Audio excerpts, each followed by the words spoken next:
Hello दोस्तों, आपका स्वागत है हमारे चैनल इंडियन अफेयर्स पर। दोस्तों 2020 में इंडियन आर्मी का चाइनीज आर्मी के साथ हुआ गलवान वैली स्टैंड ऑफ तो आपको याद ही होगा। इस क्लैश में बहुत से इंडियन सोल्जर्स की जानें गई थी और इसी वजह से शायद ही कोई इंडियन इस क्लैश के बारे में भूल पाए। और recently Indian actress Richa Chadha ने इस क्लैश को लेकर एक ट्वीट किया था, जिसके बाद उनको देश भर के ट्विटर यूजर्स से बैकलैश झेलना पड़ा और अब उन्होंने अपने इस ट्वीट को लेकर माफी भी मांगी है। अब आप सोच रहे होंगे कि उन्होंने ऐसा क्या ट्वीट कर दिया जिसकी वजह से लोग इतने अफेंड हो गए और क्यों। तो इन सभी आंसर्स को जानने के लिए पहले पूरे मैटर को समझना होगा। दरअसल इंडियन आर्मी के northern army commander lieutenant general ने रिसेंटली एक स्टेटमेंट दिया था, जिसमें उन्होंने ये कहा था कि इंडियन आर्मी पाक ऑक्यूपाइड कश्मीर को पाकिस्तान से वापस लेने जैसे ऑर्डर्स को एग्जीक्यूट करने के लिए रेडी है।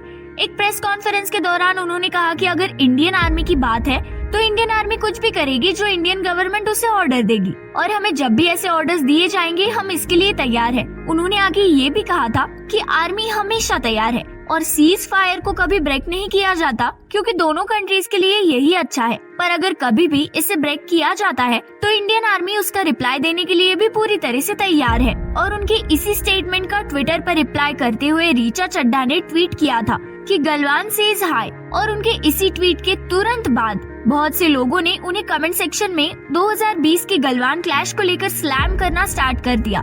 लोगों का ये कहना था कि ऐसा करके वो इस क्लैश में शहीद हुए सोल्जर्स की इंसल्ट कर रही है और इसीलिए उन्हें अपने ट्वीट के लिए माफी भी मांगनी पड़ी। उन्होंने माफी मांगते हुए कहा कि वैसे तो मेरा ये इंटेंशन कभी नहीं हो सकता, लेकिन अगर मेरे 3 शब्दों से किसी के इमोशंस हर्ट हुए हैं तो मैं उसके लिए माफी मांगती हूँ। इतना ही नहीं, उन्होंने ये भी मेंशन किया कि मेरे नाना भी इंडियन आर्मी में थे और 1960s में हुई इंडो चाइना वॉर में चाइना के अगेंस्ट भी लड़े थे और मेरे मामा भी पैराट्रूपर थे, तो ये हमारे ब्लड में है। इतना ही नहीं, उन्होंने इंडिया के क्लैशेस के दौरान अपनी जान देने वाले लोगों की फैमिलीज को एम्पैथाइज भी किया। जब भी कोई इंसान ऐसे देश को बचाने के लिए शहीद होता है या फिर इंजर्ड भी होता है जो कि हम जैसे लोगों से बना है, तो पूरा परिवार अफेक्ट होता है और मुझे पर्सनली पता है कि कैसे फील होता है। मेरे लिए ये एक इमोशनल इशू है। दोस्तों, गलवान वैली में शहीद हुए सोल्जर्स के लिए कमेंट सेक्शन में जय हिंद जरूर लिखें और ऐसी ही नई वीडियोस के लिए हमारे चैनल को लाइक, शेयर और सब्सक्राइब करना मत भूलिए।